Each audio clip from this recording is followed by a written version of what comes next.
du jour, bonjour et bienvenue dans ce numéro un peu spécial de Critique Chronique, Christmas Special, Best of 2014. Oui, c'est vrai, je suis un peu en retard. Une seconde, je me change, je reviens. C'est bon. C'est bon, je suis prêt. Génial.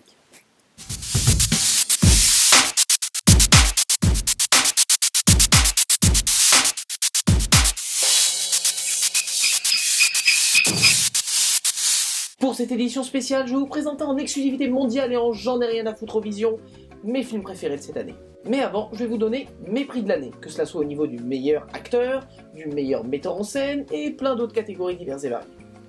Laissez-moi d'ailleurs commencer par les prix spéciaux. Dans la catégorie meilleur film d'animation, ex aequo, habituez-vous à ce mot parce que ex aequo, je le dis souvent, je vous mentirai pas. La Grande Aventure Lego pour son inventivité et son ressenti très film des années 80. Si vous l'avez vu, vous savez de quoi je parle. Mais aussi Dragon 2, un film qui n'est pas seulement un excellent film d'animation, mais qui est aussi un bon film tout court. Prix spécial du meilleur montage, que t'es tellement en rythme que tu deviens de la musique, Whiplash. Meilleur décor, tellement kitsch que ça en devient génial, Le Grand Budapest Hotel. Meilleure bande originale ex aequo, Les Gardiens de la Galaxie, pour leur Awesome Special Mix Volume 1, et la bande originale du film Her. Merci Arcade Fire. Le prix spécial du meilleur film d'horreur de l'année revient à Mr. Babadook. Je sais, ça a l'air un peu condi comme ça, c'est un film d'horreur australien, assez intelligent, au sommet de l'horreur métaphorique. Le prix du meilleur film de science-fiction de l'année jusqu'à ce que Star Wars ne revienne est attribué aux Gardiens de la Galaxie pour avoir rendu l'espace à nouveau fun. Le prix spécial du pire Woody Allen depuis un moment va à Magic in the Moonlight de Woody Allen. Tout est réuni pour que ça marche bien, mais ça marche pas. On dirait un imitateur de Woody Allen qui fait du mauvais Woody Allen, malheureusement c'est Woody Allen. Dommage. Le prix spécial du meilleur générique de fin va au film 22 Jump Street, 22 Jump Street, va savoir si c'est pas le titre de la version française, pour son générique constitué uniquement de suites imaginaires au film, à mourir de rire. Le prix spécial du comeback de franchise loupée va à The Ryan Initiative pour les aventures de Jack Ryan. Non, rentre chez toi. Le prix spécial des films sous-estimés cette année va ex aequo à Edge of Tomorrow avec Tom Cruise. Oui, je sais, quand on va marquer Tom Cruise, maintenant c'est pas le meilleur signal qu'on puisse avoir, pourtant celui-là est bien. Et Albert à l'Ouest. Alors je sais, l'humour pipi-caca ne marche pas sur tout le monde, mais il y a plus d'inventivité comique dans ce film que dans presque toutes les comédies de l'année combinées.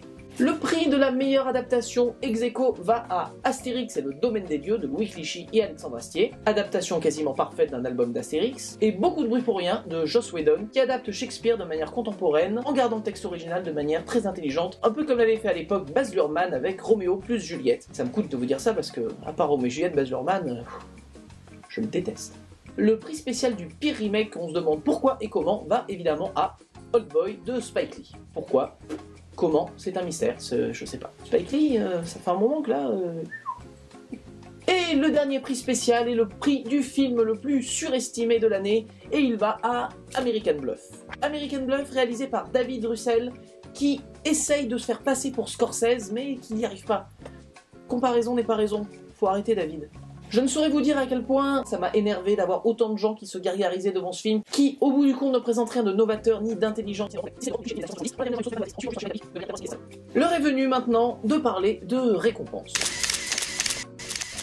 Je vais vous donner maintenant ma liste des meilleures choses et des pires choses de l'année. Le prix du meilleur scénario ex aequo va à X-Men Days of Future Past et le film Her. X-Men, pour avoir quand même pu développer deux pans de la franchise différents et être arrivé à les combiner de manière intelligente et justifiée dans un seul et même scénario. Her, pour arriver à développer une sensibilité intelligente et novatrice au travers de son scénario, plus tard développé par la mise en scène et par l'acting bien sûr. En ce qui concerne le pire, le prix du pire scénario est attribué ex aequo à Transformers, L'Âge de l'Extinction et Lucy. Deux films pour lesquels ça devrait pas vraiment compter parce qu'ils ont pas vraiment de scénario. Dans le premier, tout est tellement exagéré que on y voit même plus clair. Et dans le second, on voit clairement que Besson, il en a plus rien à foutre. Ça va pas être possible, ma petite dame, c'est une voiture de police, d'accord?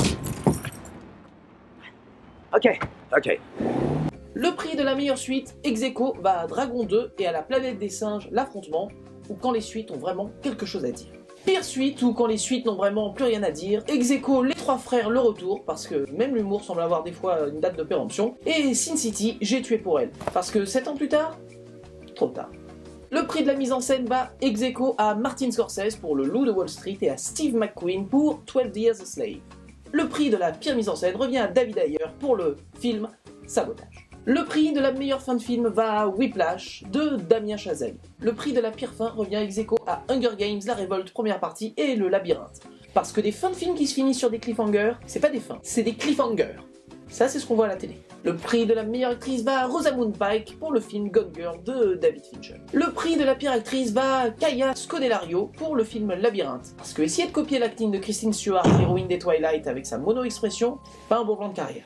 En ce qui concerne le prix du meilleur acteur, Jack Gyllenhaal pour le film Nightcall. Il s'appelle en vrai Nightcrawler, et je sais pas pourquoi on l'a appelé Nightcall. Parce que Nightcrawler, il y a une signification, genre le cafard, le truc qui rentre dans la nuit. Nightcall, ça veut dire quoi? Tu reçois un coup de fil pour un plan cul, ou je sais pas. Deux mentions spéciales dans cette catégorie. La première, et je ne pensais pas dire ce nom après avoir parlé de meilleur acteur, mais Ben Affleck dans Gone Girl est assez bon. Faut le reconnaître.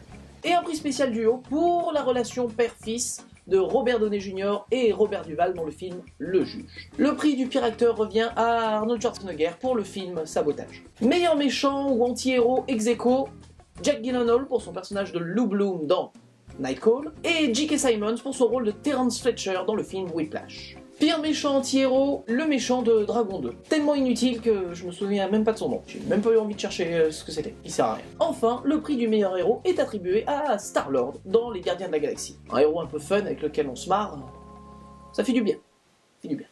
Mention spéciale au personnage de Leonardo DiCaprio, est difficile de considérer comme un héros à proprement parler dans le film Le Loup de Wall Street. Et enfin, le prix du pire héros revient ex aequo à Maléfique dans Maléfique et Dracula dans Dracula Untold. Deux personnages connus pour être des méchants qu'on essaye de nous réhabiliter, et dans les deux cas, ça ne marche pas. C'est pas en collant la formule Batman Begins sur ces films-là que ça va nécessairement les faire marcher. Juste avant de vous donner mon top des films de l'année, je vais vous donner mon top des films les plus pourris de l'année, selon moi.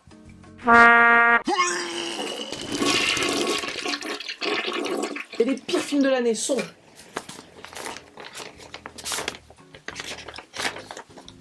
Lucie de Luc Besson. Bien. Pas de scénario, ça sert à rien. Transformers, l'âge de l'extinction. Aussi pas de scénario, mise en scène pourrie. Placement de produits un peu à droite et à gauche. Michael Bay, arrête. Ninja Turtles. Parce que, pourquoi pas les Tortues Ninja? Non, Ninja Turtles. À ce moment-là, les mecs, fallait aller jusqu'au bout. Mutant, Teenage... Non, attends. Mutant Teenage Ninja Turtle. Et je vous parle que du titre, j'ai même pas parlé du film. Parce que là...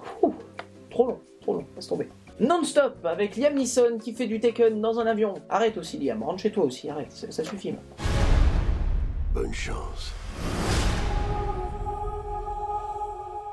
Ouais, bah... On en finisse, quoi, je sais pas.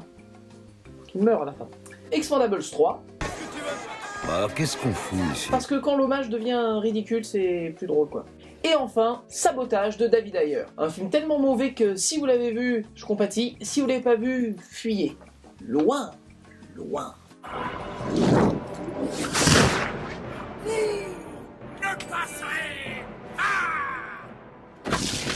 Exactement. Et maintenant, mes meilleurs films de l'année, voici mon top 5. À peu près, parce que bon, il y a des ex aequo encore. Faut pas m'en vouloir.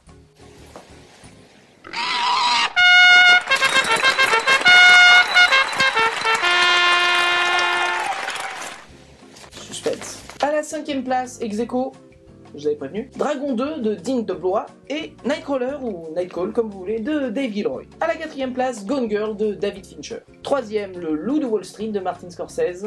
2e, 12 Years a Slave de Steve McQueen. Et à la première place, bon je sais je triche parce que c'est un ex aequo et qu'il doit y en avoir qu'un. Il ne peut en rester qu'un. Aussi, mais c'est quand même un ex aequo. Désolé, faut faire avec. À la première place, Heure de Spike Jonze. Un film dont la sensibilité est quasiment palpable, tant il repose magistralement sur son acting, sur sa musique, sur sa mise en scène. Un vrai petit chef-d'œuvre. Et enfin, toujours à la première place ex aequo, Whiplash de Damien Chazelle. Et c'est la même chose, un film qui nous fait ressentir la musique au travers de son héros et de la relation qu'il entretient avec son professeur de musique. Un film qui peut être considéré comme un thriller, un film sportif, un drame, une comédie, un film d'horreur, un film sobre. Deux films sur la sensibilité donc, mais bougez pas, je m'explique. Le cinéma atteint l'âge du possible. Tout ce qu'on veut, tout ce qu'on peut imaginer est représentable et représenté. L'émerveillement qui pouvait combler les générations précédentes au travers de E.T., des Gremlins ou de Roger Rabbit a à présent laissé la place à la toute-puissance de l'outil informatique. Seulement attention, il ne s'agit pas là du discours d'un réac cynique et blasé par les avancées technologiques cinématographiques qui, il est vrai aujourd'hui, nous font toucher du doigt le merveilleux. Non, c'est plus que jamais un amoureux passionné du 7e art qui vous parle. Et je vous confesse aujourd'hui ce que je définis comme la pierre angulaire du 7e art, la sensibilité. Libre à vous de caractériser mon point de vue de simpliste ou enfantin, mais autant que le cinéma peut être spectaculaire, toutes les explosions du monde ne voudront rien dire tant que nous ne serons pas investis dans les personnages. Ce qu'a compris à essayer de faire cette année Christopher Nolan, un peu lourdement à mon goût, ou ce qu'exagèrent constamment des pans entiers du cinéma français, pour lesquels la sensibilité semble devoir presque tout le temps passer par la souffrance cathartique. Le sentiment d'en avoir pris plein les yeux au cinéma est devenu de plus en plus commun au fil du temps. Mais sur tous les films que l'on peut voir dans une année, beaucoup disparaissent de notre esprit en une nuit. C'était quoi déjà le film qu'on a vu hier ? Attends, ça va me revenir, bouge pas. C'est avec le mec qui joue dans le truc. Ouais, non, mais oui, attends. Il y avait The dedans, c'était The. Attends, c'est con, vas-y. And the Oscar goes to... Preuve que ça ne suffit pas. Plus que jamais, c'est au travers des personnages et de la sensibilité que l'on atteint le cœur des spectateurs. Attention, c'est pas un appel au film gnangnan. C'est juste qu'il faut trouver 2 poids 2 mesures entre la désensibilisation décérébrée et la mièvrerie. Mon choix pour les 2 meilleurs films de l'année, donc Her et Whiplash. C'est pas ce que les critiques appelleraient nécessairement des chefs-d'œuvre, mais ce sont des films qui font ressentir quelque chose. Et c'est ce que j'appelle le cinéma. Peu importe votre type de ressenti, du moment que c'est pas seulement vos yeux qui ont voyagé. L'important est que vous ayez pu ressentir des choses que vous ne pensiez pas percevoir. Amis du soir, bonsoir.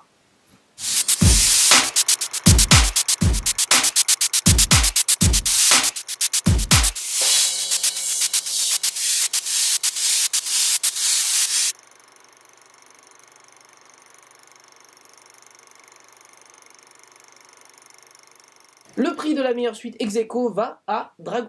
Ouah, tu sais pas parler.